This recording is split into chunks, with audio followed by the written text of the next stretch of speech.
भागी 61,000 करोड़ की लॉटरी। खत्म हुई 2G नीलामी। वित्तीय घाटे से जूझ रही सरकार को इसी साल मिलेंगे 18,500 करोड़ रुपए। स्पेक्ट्रम नीलामी में वोडाफोन को मिली सबसे बड़ी कामयाबी। दिल्ली मुंबई में 900 मेगाहर्ट्ज में मिला स्पेक्ट्रम नीलामी पर 19,500 करोड़ रुपए की एक खर्च। एयरटेल ने बहुत सतर्क होकर भी लगाई 1,500 करोड़ की बोली। ये सक्सेसफुल ऑक्शन रही, लेकिन इसकी सक्सेस तभी मैं मानूंगा जब उपभोक्ता को अच्छी सर्विस मिलेगी आने वाले दिनों में। नीलामी को मिले जोरदार रिस्पांस से सरकार गदगद। संचार मंत्री ने टेलीकॉम दरें नहीं बढ़ने की फिर जताई उम्मीद, लेकिन क्या ऐसा मुमकिन है? इस पर बात करेंगे आगे COAI के DG राजन मैथ्यूज और KPMG के जयदीप घोष से। सेबी ने म्यूचुअल फंड निवेश पर छूट को बढ़ाकर 2 लाख करने की सिफारिश की। स्कीम में एसेट मैनेजमेंट कंपनियों को भी बनाया ज्यादा जवाबदेह, लेकिन क्या होगा सेबी की सिफारिशों का असर, ये भी जानेंगे फिनसेक लॉ एडवाइजर्स के संदीप पारिक और financial planning expert Kartik Javeri. खराब ग्लोबल संकेतों ने फिर तोड़ा बाजार का हौसला। सेंसेक्स 250 पॉइंट लुढ़का, निफ्टी भी 80 पॉइंट नीचे। गुजरात सरकार को हाईकोर्ट का झटका। 2,900 खदानों के लाइसेंस रद्द करने का आदेश पर्यावरण मंत्रालय से नहीं दी गई थी मंजूरी। बैंकों से नहीं टला है NPA का संकट। कोटक महिंद्रा बैंक के MD उदय कोटक ने आगे और बढ़ोतरी की आशंका जताई। कहा बैंकिंग सिस्टम में कुल लोन का 10% है NPA। संसद के लिए काला दिन। तेलंगाना मुद्दे पर कांग्रेस सांसद ने काली मिर्च का स्प्रे छोड़ा। 17 MP बर्खास्त किए गए। और मोदी का 9 साल का बॉयकॉट खत्म। रिश्ते सुधारने के मकसद से अमेरिकी राजदूत नैन्सी पावेल ने की मोदी से मुलाकात। नमस्कार, यह है आवाज एट 9 और आपके साथ मैं हूं विपिन भट्ट और मैं हूं तमन्ना इनामदार दत्ता। आइए देखते हैं आज की कुछ दूसरी बड़ी खबरें। ONGC ने पेश किए हैं खराब नतीजे। अकाउंटिंग पॉलिसी में फेरबदल से मुनाफे में 17.5% का उछाल देखने को मिला। हिंडाल्को से भी निराशा। मिस सेलिंग रोकने के मामले में IRDA का U-टर्न। एजेंट्स के लिए जरूरी परसिस्टेंट रेट के नियम को बदला। इंश्योरेंस कंपनियों का अपने नियम बनाने की छूट दी।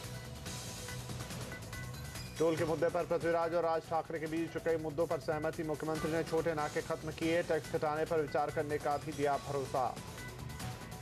और वैलेंटाइन डे पर नहीं दिखेगा मंदे का असर। एसोचैम का अनुमान इस साल हो सकती है 18,000 करोड़ के गिफ्ट्स की बिक्री।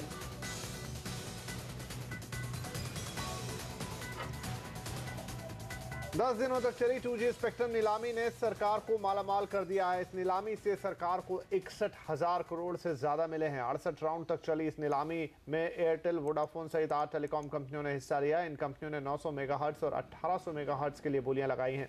900 मेगाहर्ट्ज से सरकार को करीब 23,589 करोड़ रुपए मिलेंगे, जबकि 1800 मेगाहर्ट्ज से 37,572 करोड़ रुपए की कमाई होगी। और कंपनियों ने जिस तरह से इस नीलामी में पैसे खर्च किए हैं, उससे कयास यही लगाया जा रहा है कि टेलीकॉम कंपनियां सेवाएं महंगी करेंगी। सरकार को भी इसका एहसास है। टेलीकॉम मंत्री कपिल सिब्बल ने कहा कि नीलामी वाकई तभी सफल मानी जाएगी जब ग्राहकों को वाजिब कीमत पर बढ़िया सेवाएं मिले। ये सक्सेसफुल ऑक्शन रही, लेकिन इसकी सक्सेस तभी मैं मानूंगा जब उपभोक्ता को अच्छी सर्विस मिलेगी आने वाले दिनों में, और जो रेट उपभोक्ता देगा वो भी एक वाजिब रेट होंगे। जो अगर रेट वाजिब नहीं होंगे और सर्विस एफिशिएंट नहीं होगी तो मैं नहीं समझता कि केवल 61,000 करोड़ मिलने से हम कहेंगे कि ऑक्शन सक्सेसफुल रही। और अब पूरी डिटेल के साथ जुड़ रही हैं हमारी संवाददाता अंजुल तोमर। अंजुल, क्या डिटेल है? सरकार को काफी बड़ी रकम यहां से मिलने जा रही है। अब बोली समाप्त हो चुकी है, आगे क्या होगा? जी हाँ, सरकार को बहुत बड़ी रकम मिलने जा रही है। 61,000 से ऊपर जो है आज स्पेक्ट्रम नीलामी में सरकार ने जुटाया है। अब जो है जो कंपनियां जीती हैं उनको अगले 10 दिन के अंदर पैसा जमा कराना होगा। जो 33% वो जमा करा सकती हैं, बाकी एनुअल इक्वल इंस्टॉलमेंट में ओवर 10 ईयर दे सकती हैं। 2 साल के बाद इंस्टॉलमेंट शुरू होगी। अगर देखें हम अभी तक जो है भारतीय जो है वो सबसे ज्यादा उसका जो है इसमें पैसा लगा है। उसने खरीदा है स्पेक्ट्रम। जिस तरीके से 19,600 करोड़ रुपीज देना होगा वो क्लियर विनर निकला है इसमें, जिसमें उसको 11 सर्कल और 3 जो दिल्ली मुंबई और कोलकाता सर्कल्स हैं 900 मेगाहर्ट्ज बैंड के वो मिले हैं। 11 circle Delhi Mumbai 1800 megahertz band में अगर देखें, दिल्ली मुंबई कोलकाता के अलावा कर्नाटका, गुजरात, यूपी ईस्ट, राजस्थान, हरियाणा, आंध्र प्रदेश, पंजाब जैसे सर्कल, कर्नाटका जैसे सर्कल मिले हैं। वही वोडाफोन जो है सेकंड विनर के तौर पे आया है। इसको जो है जो पैसा देना होगा, सॉरी माफ कीजिएगा, जो वोडाफोन है उसका जो निकल के आया है वो 19,600 करोड़ रुपीस जो विनर के रूप में आया है। भारतीय नंबर 2 है 18,530 करोड़ पर, जिसको जिसमें 3 सर्कल जहां पर उसका लाइसेंस एक्सपायर हो रहा था, 2 सर्कल में दिल्ली और कोलकाता के अलावा मुंबई में 900 मेगाहर्ट्ज बैंड में जीता और 1800 मेगाहर्ट्ज बैंड में जीता है। वोडाफोन ने जो है 11 सर्कल में 1800 मेगाहर्ट्ज बैंड में जीता है और 3 सर्कल में 900 मेगाहर्ट्ज बैंड में जीता है। वहीं यूनिनॉर को भी देखें, उसने भी सर्कल में जीता है। रिलायंस जियो ने जो है 14 सर्कल में जीता है 1800 मेगाहर्ट्ज बैंड सर्कल में। तो जो है नेट देखें तो सरकार की तरफ से जो है सक्सेसफुल है, लेकिन टेलीकॉम ऑपरेटर्स को जो है इसके लिए काफी ऊंची रकम देनी होगी। उनको ये प्राइस पॉइंट जो है काफी ऊंचे लग रहे हैं, जहाँ तक हम वोडाफोन और शुक्रिया अंजुल सारी डिटेल्स के लिए। और स्पेक्ट्रम नीलामी पर ही बात करने के लिए हमारे साथ है COAI के DG राजन मैथ्यू, KPMG के पार्टनर जयदीप घोष। और ये पॉइंट हम उठाते जो अंजुल अपने रिपोर्ट में कह रही थी, जयदीप और राजन, क्या टेलीकॉम कंपनियों के लिए काफी खर्चीला साबित हुआ है ये auction?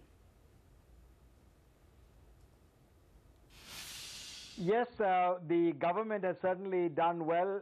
The companies in the industry are not that optimistic or pleased with the outcome, principally because we think that the prices that have been paid for both 900 and 1800 have certainly tended towards the higher side, which means that companies are looking at higher debt burdens and higher financing costs. And certainly when you aggregate this with the investments that have to be made in the network now to change to 3G and 4G, this is going to put a substantial burden financially on the companies that perhaps will be winning the auction spectrum.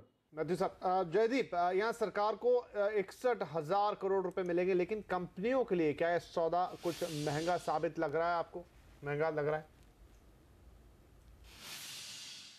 तो company जो है थोड़ा aggression तो दिखाया है, but it is not irrational bidding in my opinion. थोड़ा सा जो है ये लॉन्ग टर्म भी देख रहे हैं और इतना लॉन्ग टर्म नहीं भी देख रहे हैं। एक तो लाइसेंस जो है ये 20 इयर्स के लिए है, तो अभी स्पेक्ट्रम अगर अभी मिल जाए इस प्राइस पे तो ओवर 20 ईयर पीरियड उसको उस हिसाब से इवेलुएट कर रहे हैं। सेकेंड पॉइंट ये है थोड़ा सा शॉर्ट टर्म भी देख रहे हैं कि इस ऑक्शन में spectrum availability most of the circles में ठीक ठाक है, एडिक्वेट है। उस हिसाब से अगर इस प्राइस में अभी स्पेक्ट्रम लिया जाए तो इन द फ्यूचर ऑक्शंस जो अगले फाइनेंशियल ईयर में आने वाला है, in the at least 2 more rounds of auction one is expecting in the coming months, तो वहाँ पे वो ऑक्शन आने से पहले ही वो सुरक्षित है in the key circles in which they want to operate। वहाँ पे उस हिसाब से भी थोड़ा सा उन्होंने जो है अग्रेशन दिखाया है ताकि स्पेक्ट्रम इसी ऑक्शन राउंड में ही ले लिया जाए। आगे जैसे प्राइस हो सकता है बढ़ जाए तो they will be on a safer side। So it's both a long term perspective और शॉर्ट टर्म भी देख रहे हैं। जी, जो पॉइंट आपने भी किया राजन मैथ्यूज जी के ये खर्चीला रहा, लेकिन इसको आप इस तरह से देखिए कि टेलीकॉम मंत्री कपिल सिब्बल कह रहे हैं कि ये स्पेक्ट्रम 20 साल के लिए मिलेगी, साथ ही कंपनियों को पेमेंट करने के लिए 10 साल का वक्त भी दिया जाएगा। उस नज़रिए से आप फिर भी कहेंगे कि ओवर प्राइस्ड रहा? Yes, so I think most of the operators will be looking at this option that the government has offered, where you only have to put maybe 25 to 33% upfront. There's a 2-year window and then a 10-year payment period. I think most of the companies that have won the spectrum will be using this, but the interest rate is still pretty high that is offered by the government. So I think later on, these companies will be looking to backfill and substitute that debt with the more reasonably priced debt. Ji Rajan sir, क्या इस auction के बाद हम यहाँ पर उम्मीद करें कि सेवाएं सुधरेंगी और दरें भी बढ़ सकती हैं, महंगा हो सकता है? If you look at the pricing issue first, I don't see any particular impact on prices, certainly on the voice side for the next 9 months to a year, because none of the spectrum will really have an impact for another year plus. So I don't see any major impact on the customer. I think this will be more a future which is 2-3 years out when you look at data services coming in. I think voice rates will return or will remain relatively the same or maybe a little bit, but the impact is going to be considerably felt perhaps in the data side. That is one side. The second impact that customers will have to look for is in terms of the speed with which networks are going to roll out, in terms of rural penetration, in terms of internet, in terms of broadband, and the type of services that they can begin to enjoy. Because substantial money will now have to be invested in these areas. With this much money going for spectrum, that might face a bit of a challenge for the customer's benefit. बिल्कुल। अब कंपनियों की तरफ से और industry की तरफ से जयदीप, क्या ये कहना ठीक होगा कि जिस अग्रेशन से और जिस एंथुजियाज्म से कंपनियों ने बिडिंग की है इस ऑक्शन में, कि जो एक खराब फेज चल रहा था इंडस्ट्री के लिए वो खत्म होने जा रहा है, भविष्य थोड़ा उज्जवल लग रहा है? डेफिनेटली जो अभी मैं ये कह सकता हूँ कि जो लास्ट 1 ईयर में जो जितना हमने देखा है कि रेगुलेटरी क्लैरिटी बहुत ज़्यादा है compare to 2 years back, compare to से 18 months back. Regulatory clarity is there. Competitive intensity जो है वो हेल्दी है, कंपटीशन होना ही चाहिए मार्केट में, वो हेल्दी है। इरेशनल प्राइस कट्स ऐसा जो 2008-9 में हम देख रहे थे वो भी नहीं है। और जो ओवरऑल जो इन्वेस्टमेंट सिचुएशन है that is also very good. So I think definitely market is improved in the last 1 year। अभी इस ऑक्शन के बाद भी I am not seeing a big change in the overall market. अगर आप 10 साल देखें, 20 years देखें, तो मेरे ख्याल से market definitely is definitely brighter than what it was looking in 2012 and early 2013। तो उस हिसाब से definitely it is a promising sector looks like now. जी, बहुत शुक्रिया आप दोनों का हमसे बातचीत करने के लिए। तो यहाँ पर तमन्ना, अभी तो फिलहाल मैथ्यू साहब कह रहे हैं कि 1 आध साल तक कोई आपके चार्जेस में बढ़ोतरी होती हुई दिख नहीं, लेकिन फिर भी उन्होंने एक ओपन स्पेस छोड़ी है। ऐसा लग रहा है कि कॉल दरें नहीं, लेकिन अगर चार्जेस बढ़ी तो बेसिकली आपके फोन पे इंटरनेट थोड़ा और महंगा हो सकता है। वो भी इतना लोग माइंड नहीं करेंगे अगर सेवाएं इंप्रूव हो, जिसकी इस वक्त टेलीकॉम कंपनियां नहीं मानेंगे, लेकिन काफी जरूरत है। यहाँ पर एक ब्रेक लेंगे, ब्रेक के बाद बाजार में आ जाए भारी गिरावट, क्यों डरे हुए हैं बाजार? और उदय कोटक क्यों कहते हैं बैंकिंग सिस्टम में एनपीए में 10% तक दिख सकता है? देखिए उनसे खास बातचीत इस ब्रेक के बाद।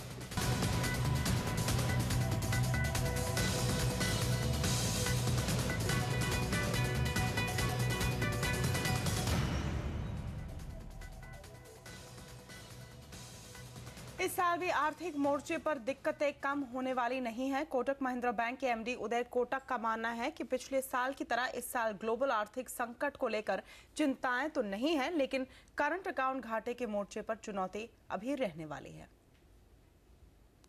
I think 2014, the view is of cautious optimism. And unlike the past Davoses, this year you did not have the worries of a euro crisis, no global financial crisis. So it was a very cautiously optimistic mood. But I would say that we, in a world where things look calm, that's the time when we go to worry. And at this stage, top of the mind for the world is worry around emerging markets with high current account deficits. बेलगाम बढ़ रहा NPA bankers को परेशान किए और आगे भी इसमें बढ़ोतरी की आशंका है। I will look at NPLs and stress together because banks in India can push NPLs into restructured assets, and that is still stress. At least for a year. That is stress. The current reported NPLs plus restructured assets in the banking system are about 10% of the loans. And let's go back to numbers. Banking capital is 6 lakh crores. Banking loans are total about close to 70 lakh crores. At currently reported stress, gross is about 10%, which is 7 lakh crores. My view is stress which is still embedded in balance sheets of the banking system, not reported either as restructured or NPLs, is another 5%. Okay. So if you combine that, the total stress in the system is about 10 lakh crores. Okay. Not all of it is bad. Okay. Therefore, if you, how much will be bad? In my view, around 35 to 40%. Okay. So you're then talking about a recapitalization of the banking system of 3.5 to 4 lakh crores out of 6 lakh crores in the next 3 years. और विदेशी निवेशकों की बिकवाली बढ़ने और विदेशी बाजारों से खराब संकेतों के चलते बाजार आज औंधे मुंह गिर गया। सेंसेक्स 255 पॉइंट टूटकर बंद हुआ, वहीं निफ्टी भी करीब 1.5% की भारी गिरावट के साथ 6000 के करीब पहुंच गया। सीएनबीसी आवाज के मार्केट एडिटर अनिल सिंह भी बता रहे हैं बाजार का बुरा हाल। भारतीय बाजारों में आज की तेज गिरावट काफी सरप्राइजिंग रही, खासतौर से तब जबकि दुनिया भर के बाजार मजबूत थे। उसके अलावा एफआईज की तरफ से काफ़ी दिनों बाद 5 फरवरी के बाद पहली बार कल कैश मार्केट में खरीदारी का आंकड़ा आया और कल देर शाम आईआईपी और सीपीआई के नंबर भी काफ़ी बेहतर आते हुए दिखे। लेकिन उसके बावजूद भारतीय बाजारों ने मजबूत शुरुआत के बाद जिस तरह की तेज गिरावट दिखाई वो सरप्राइजिंग थी। 6100 के लेवल के पास जाते ही बिकवाली का प्रेशर साफ तौर पर नजर आ रहा है। पिछले 3 दिनों की तेजी आज पूरी तरह से गायब होती हुई दिखी। दिन के लोएस्ट पॉइंट पर 6000 के आसपास निफ्टी बंद होता हुआ नजर आया और मिड कैप स्मॉल कैप सभी तरह के शेयरों में मार पड़ी। गिरने वाले शेयरों की तादाद बेहद ज्यादा 1000 के करीब और वॉल्यूम्स भारी भरकम 2.25 लाख करोड़ के आसपास पहुंचते दिखे, जो कि एक नेगेटिव संकेत कमजोर सेशन के लिहाज से। बैंकिंग शेयरों ने आज फिर से गिरावट को लीड करने का काम किया। कल यहां थोड़ी शॉर्ट कवरिंग होती हुई दिखी थी, लेकिन एसबीआई के कल नंबर्स आने हैं, उससे पहले सारे पीएसयू बैंक्स काफी कमजोर होते हुए दिखे। ऑयल एंड गैस शेयरों पर भी काफी दबाव बना। आज ओएनजीसी नंबर्स डिक्लेयर करने के पहले और आईओसी दोनों ही नंबर्स डिक्लेयर करने के पहले काफी कमजोरी के साथ बंद होते हुए दिखे। मेटल शेयरों में तेज मार पड़ती हुई दिखी। हिंडाल्को ने कमजोर नतीजे पेश किए, हालांकि मार्जिन थोड़े से बेहतर हुए, लेकिन उसके बावजूद स्टॉक्स काफी कमजोर होते हुए नजर आए। कल देर शाम सीसीए की बैठक में रो शुगर एक्सपोर्ट पर रियायतें की घोषणा की गई और उसके बाद ये शेयर आज जरूर पॉजिटिव बंद होने में कामयाब रहे, लेकिन दबाव बना निफ्टी पर आईडीएफसी, ग्रासिम, भेल जैसे शेयरों से। और कल बाजार बंद होने के बाद जो नतीजा है उनमें बड़ा एक्शन दिखा। सिप्ला आज सबसे बड़ा लूजर, निफ्टी पर 8% की मार पड़ती हुई दिखी कमजोर नतीजों के बाद। कोल इंडिया ने भी नंबर्स अच्छे पेश किए, लेकिन उसके बावजूद प्रॉफिट बुकिंग, अपोलो टायर्स में भी अच्छे नंबर्स के बावजूद मार पड़ती हुई दिखी। लेकिन कुछ मजबूत शेयर आइशर मोटर्स, यूनाइटेड ब्रूजेज, बाटा, इन्होंने कल बाजार बंद होने के बाद नतीजे पेश किए। आज थोड़ा ठीक ठाक रुझान यहां पर दिखा, लेकिन कमजोर नतीजों में Tata communication, NCC, pi industries ये कमजोर दिखे। इसके अलावा कुछ छोटे शेयरों में सुबेक्स, हिंद कॉपर जैसे शेयरों में भी कमजोर नतीजों के बाद आज गिरावट का रुख दिखा। आज जो नतीजा है उन पर फोकस करें। सन फार्मा बेहद शानदार नतीजे, लेकिन उसके बावजूद स्टॉक मुश्किल से पॉजिटिव बंद होने में कामयाब रहा। हिंडाल्को की हमने बात की, इरोस इंटरनेशनल ने अच्छे नतीजे पेश किए और स्टॉक पर 2.5% की मजबूती दिखी। खबरों वाले शेयरों में आईटीआई के लिए एक रिवाइवल पैकेज सरकार ने घोषणा की और उसके बाद 8% की तेजी यहां पर होती दिखी। लवेबल में एक नालंदा कैपिटल नाम के फंड ने स्टेक बढ़ाई, उसके बाद 8% की मजबूती आती दिखी और फ्यूचर रिटेल के लिए, एफआईज के लिए और खरीदारी का रास्ता खुलता हुआ दिख रहा है। स्टॉक पर 4% का उछाल आज नजर आया। और म्यूचुअल फंड में निवेश बढ़ाने के लिए क्या है सेबी की नई सिफारिशें? और क्या तस्वीर बताते हैं ओएनजीसी और हिंडाल्को के नतीजे, देखिए सब ब्रेक के बाद।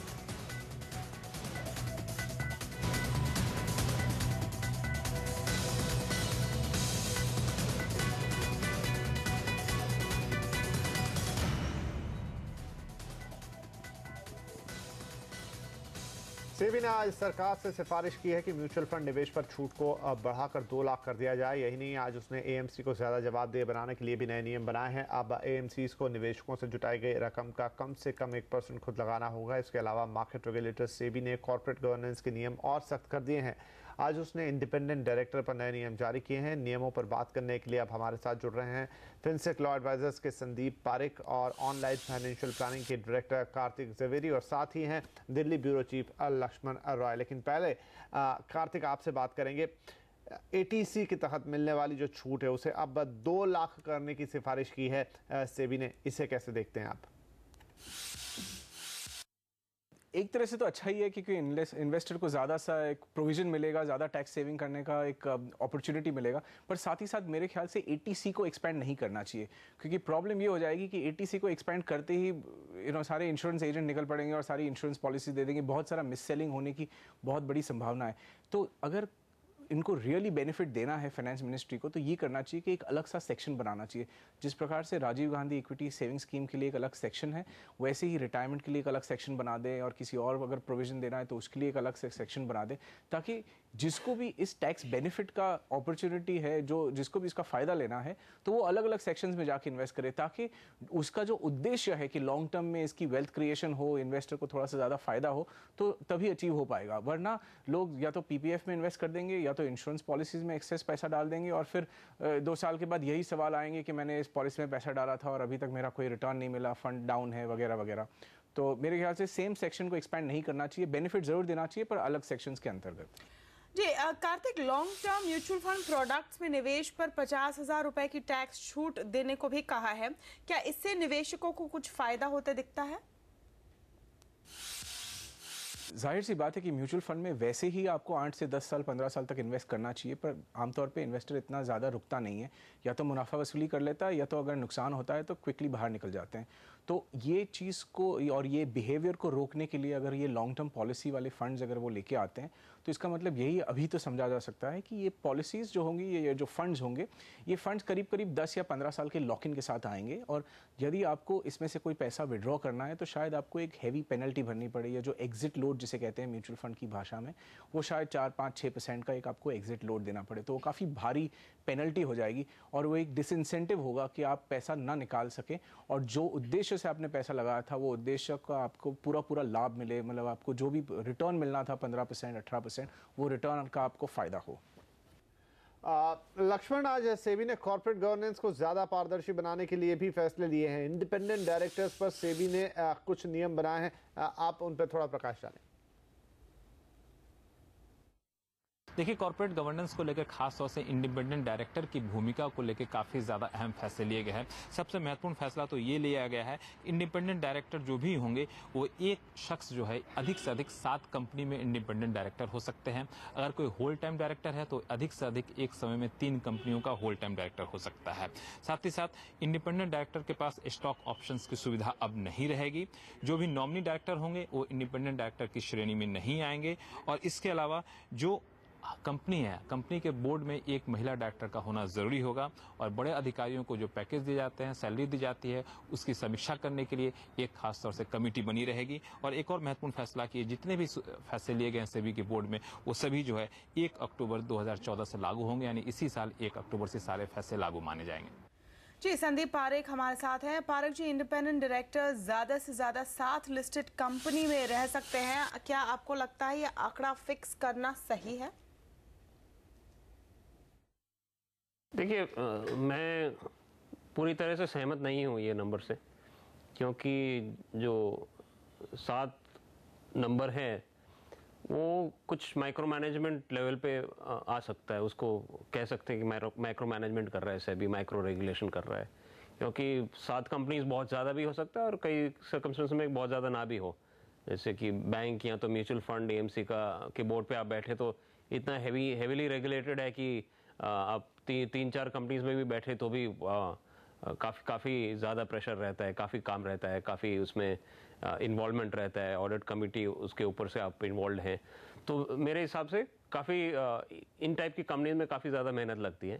पर दूसरी ऐसी कंपनीज हो सकती है जहाँ पे इतना ज़्यादा कॉम्प्लेक्स ना हो, सिंपल हो, रेगुलेशन ज़्यादा ना हो, तो वहाँ पे शायद 7 की जगह 8-9 कंपनीज में भी बैठ सके विथ फुल जस्टिफिकेशन। तो मुझे लगता है कि एक फिक्स नंबर देना कुछ ज़्यादा ही प्रिस्क्रिप्टिव होगा और सेबी के लिए माइक्रो मैनेजमेंट होगा। तो मैं सपोर्ट नहीं करता हूँ कि ये जो एक नंबर जो दिया गया है, और ये कंपनी और जो इंडिपेंडेंट डायरेक्टर है उनकी जजमेंट पे कुछ तो छोड़ना पड़ेगा। जी संदीप जी, यहाँ पर सेबी का ये भी कहना है कि यहाँ इंडिपेंडेंट डायरेक्टर्स को कोई स्टॉक ऑप्शंस ना दिए जाए, क्योंकि स्टॉक ऑप्शंस देने से परफॉर्मेंस पर इम्पैक्ट आ सकता है या बायसनेस आ जाती है। क्या कहेंगे आप? देखिए, तो जो आपका दूसरा पॉइंट है स्टॉक ऑप्शन मना करने का, उससे मैं सहमत नहीं हूँ, क्योंकि मेरे हिसाब से अगर आपको अच्छे डायरेक्टर्स, इंडिपेंडेंट डायरेक्टर्स चाहिए तो आपको उन्हें कॉम्पनसेट करना चाहिए, क्योंकि वरना आपके पास अच्छे लोग नहीं आएंगे सिर्फ बैठने के लिए, अगर टाइम पास करने के लिए आ रहे हैं, उस टाइप के लोग आप नहीं चाहते हैं।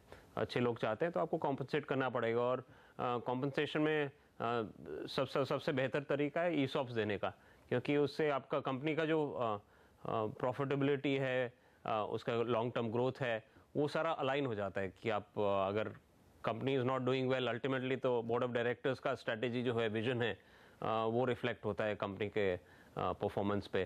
तो आपका ESOPs एकदम वर्थलेस हो जाएगा, उसका वैल्यू ज़ीरो होगा। और अगर आप अच्छा काम करते हैं तो उसका काफ़ी वैल्यूबल हो जाएगा। तो मेरे हिसाब से ये काफ़ी इम्पोर्टेंट मेथड ऑफ कॉम्पनसेशन है, अलाइनमेंट है कंपनी का इंटरेस्ट इंडिपेंडेंट डायरेक्टर्स के इंटरेस्ट के साथ। तो मैं इस प्रोहिबिशन से सहमत नहीं हूँ। जी संजीव जी, बहुत शुक्रिया हमसे बातचीत करने के लिए। साथ ही कार्तिक आपका और लक्ष्मण आपका भी बहुत शुक्रिया। और आज संसद में रहा काला दिन, किस हद तक गिरे सांसद, बताएंगे आपको ब्रेक से आगे।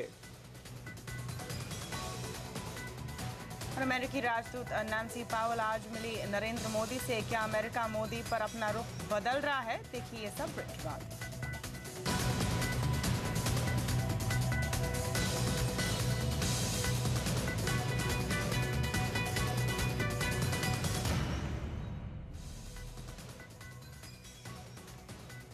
गुजरात में ऑपरेट करने वाली माइनिंग कंपनियों के लिए बुरी खबर है। गुजरात हाईकोर्ट ने गुजरात सरकार को करीब 2890 माइंस की लीज तत्काल रद्द करने के लिए कहा है।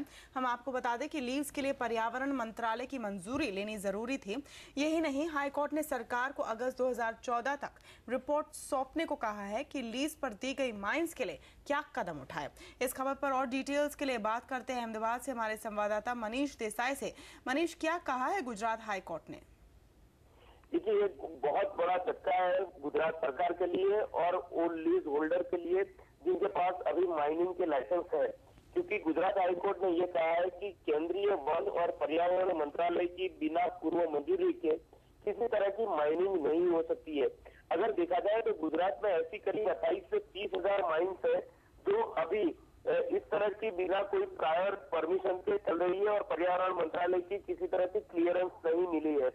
और जो इमीडिएट इफेक्ट से असर होने वाली है, ऐसी करीब 2900 माइन्स है जिनको कल से ही बंद किया जाना है, क्योंकि जो 5 किलोमीटर के एरिया में आती है जहां पर फॉरेस्ट लगता है, सेंचुरी पार्क लगता है, ऐसे 5 किलोमीटर के एरिया में आने वाली करीब 2900 माइन्स जो है वो कल से ही बंद कर दी जाएगी। इसके अलावा 20,000 ऐसी माइन्स है जिनके पास किसी तरह का पर्यावरण मंत्रालय से क्लियरेंस नहीं है। इतना ही नहीं, ये बिना ऑप्शन के दी गई है। तो गुजरात हाईकोर्ट ने ये भी कहा है कि जितनी भी माइन्स बिना ऑप्शन के चल रही है उनको भी बंद कर दिया जाए। तो ओवरऑल देखा जाए तो करीब 28 से 30,000 माइन्स ऐसी है जिनके ऊपर कंपनियां कौन सी है मनीष, कंपनियां कौन सी है जिस पर असर पड़ेगा?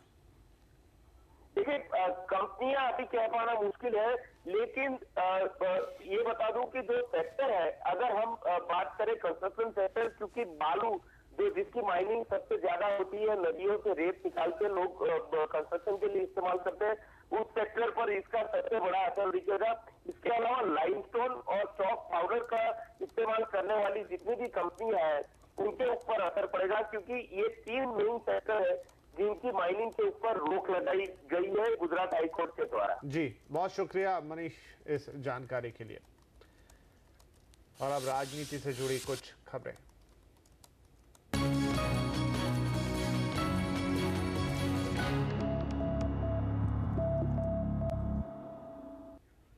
भारतीय संसद के लिए आज का दिन बेहद शर्मनाक था। तेलंगाना बिल के विरोध में कांग्रेस और टीडीपी के सांसदों ने भारी हंगामा किया। कांग्रेस से निकाले जा चुके सांसद एल राजगोपाल ने बिल पेश होते ही आसपास खड़े सांसदों पर काली मिर्च का स्प्रे छिड़क दिया। स्प्रे की चपेट में आने से कई सांसदों की तबीयत इतनी बिगड़ गई कि उन्हें अस्पताल में भर्ती कराना पड़ा। लोकतंत्र का काला दिन यहीं खत्म नहीं हुआ। टीडीपी के सांसद वेणुगोपाल रेड्डी पर एक सांसद ने चाकू निकालने का भी आरोप लगाया है। हालांकि बाद में पाया गया कि वो चाकू नहीं बल्कि माइक था। उधर लोकसभा स्पीकर मीरा कुमार ने इस मसले पर कार्रवाई करते हुए हंगामा करने वाले 17 सांसदों को 5 दिन के लिए बर्खास्त कर दिया है।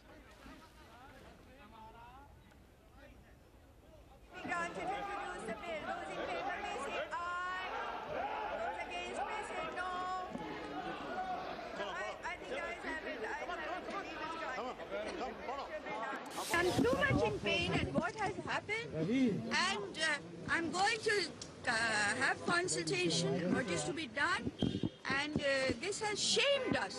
This has shamed us. Our parliamentary democracy is admired throughout the world. Today, what has happened is a blot.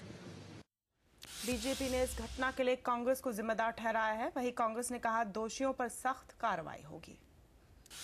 आज जो कुछ संसद में घटा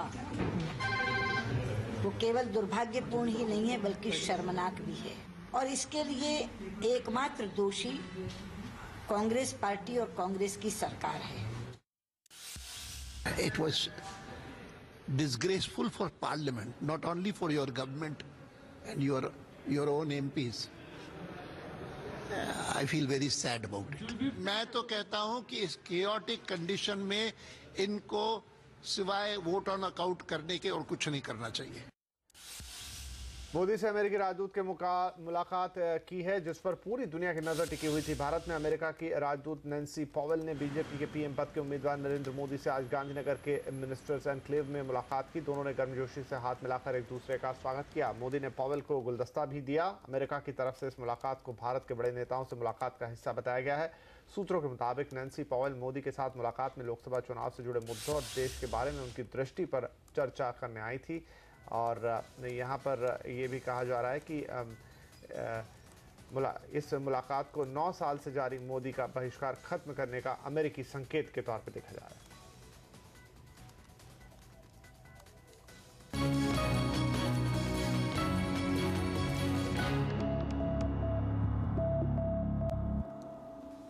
और क्या चाहते हैं दिल्ली यूनिवर्सिटी के छात्र वित्त मंत्री से? देखिए वोट ऑन अकाउंट पर हमारी खास कवरेज इस ब्रेक के बाद।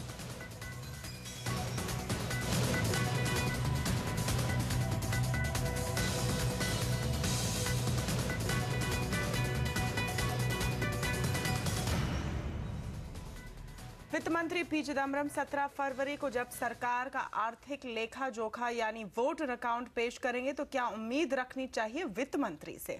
क्या वित्त मंत्री महज फॉर्मेलिटी निभाएंगी या फिर चुनावी साल में ठोस कदम भी उठाएंगी? ये सवाल सभी के जहन में है। दिल्ली यूनिवर्सिटी के छात्रों से भी कुछ ऐसे ही सवाल उठा रहे हैं। हमने उनसे जानना चाहा कि वो अंतरिम बजट में वित्त मंत्री से क्या चाहते हैं। तो ये साल रहने वाला है 2 बजट के नाम, एक अंतरिम बजट यानी वोट ऑन अकाउंट और दूसरा आम बजट। अगर 2 बजट है तो क्या उम्मीदें भी डबल होनी चाहिए? ये समझने की हम कोशिश कर रहे हैं दिल्ली यूनिवर्सिटी के छात्रों के साथ। मैं हूँ फैकल्टी ऑफ मैनेजमेंट स्टडीज, जाना माना मैनेजमेंट स्कूल है ये दिल्ली यूनिवर्सिटी का। कुछ पोस्ट ग्रेजुएट के छात्र मेरे साथ हैं। शुरुआत करते सिद्धार्थ आपसे। 2 बजट आने वाले, चाहे वित्त मंत्री पी चिदम्बरम रहे या कुछ दिन बाद कोई नया वित्त मंत्री आए, आप क्या मांगेंगे वित्त मंत्री से?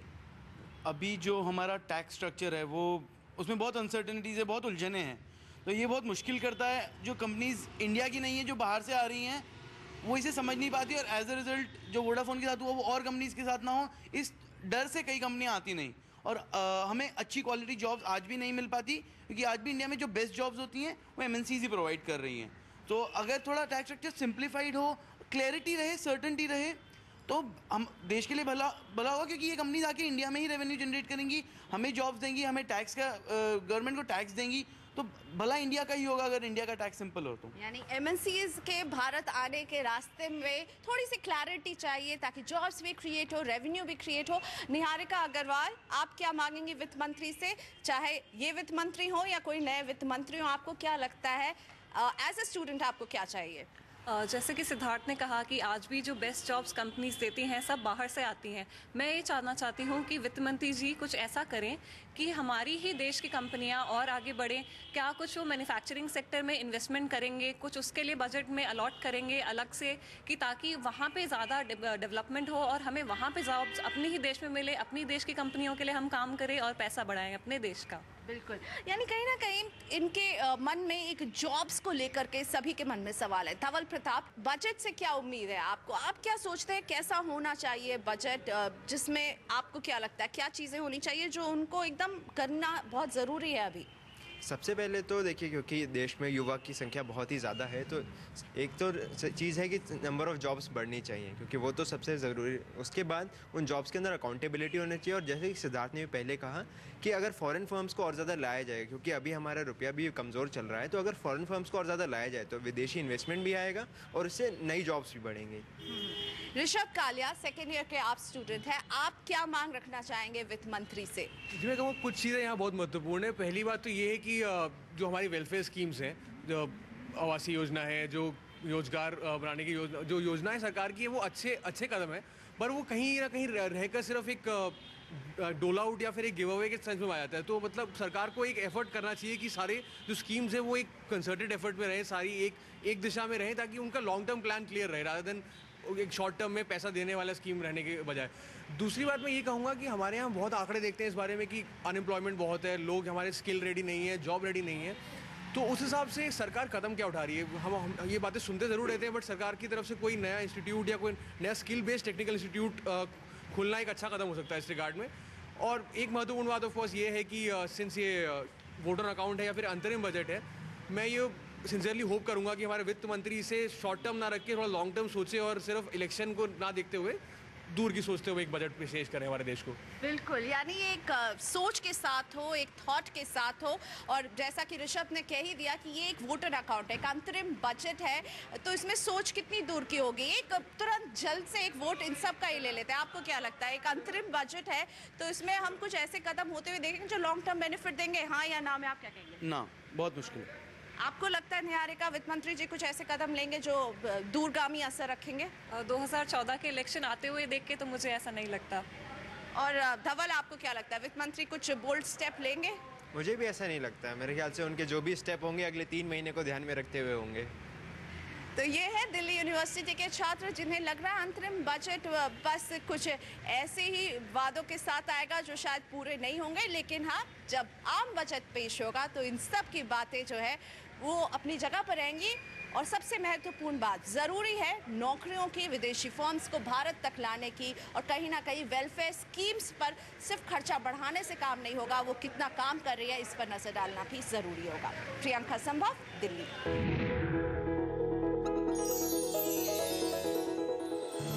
Presented by Binani Cement, सदियों के लिए। In association with JK Wall Putty, दीवारें बोल उठेंगी।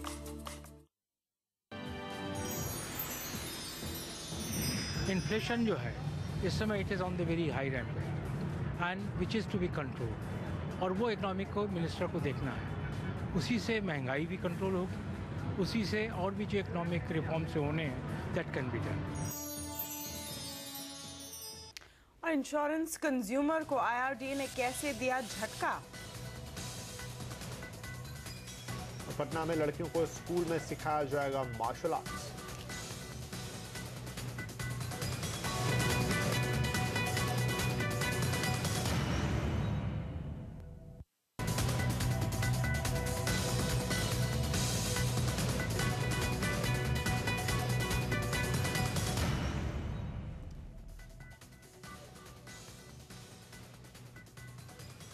इंश्योरेंस एजेंट्स की मिस सेलिंग पर रोक की उम्मीदों को एक बड़ा झटका लगाया, और इस बार से झटका खुद इंश्योरेंस रेगुलेटर IRDA ने लगाया है।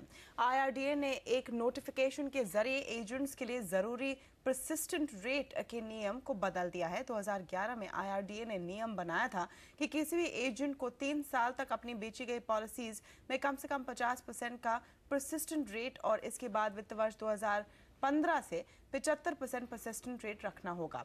इसका मतलब ये कि किसी एजेंट की बेची गई पॉलिसीज में से 75% तक का पॉलिसी का रिन्यू होना जरूरी होगा।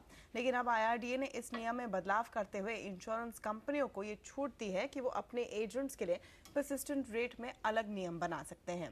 IRDA के इस नए कदम से इंश्योरेंस मिस सेलिंग पर लगाम लगाने की संभावना फिर से कम हो गई है। IRDA का नया नियम 1 जुलाई 2014 से लागू होगा। मिस सेलिंग की बढ़ती शिकायतों के मद्देनजर ही IRDA ने एजेंट्स के लिए सख्ती दिखाई थी। बिहार के स्कूलों में लड़कियों के लिए मार्शल आर्ट की ट्रेनिंग को 17 साल तक की लड़कियों के लिए लागू किया जाएगा। मुख्यमंत्री नीतीश कुमार ने यह ऐलान किया है। अब तक राज्य के सरकारी स्कूलों में 14 साल तक की लड़कियों को मार्शल आर्ट की ट्रेनिंग दी जा रही थी। नीतीश कुमार के इस कदम को बिहार में महिला सशक्तिकरण के सरकारी प्रयासों में तेजी के तौर पर देखा जा रहा है।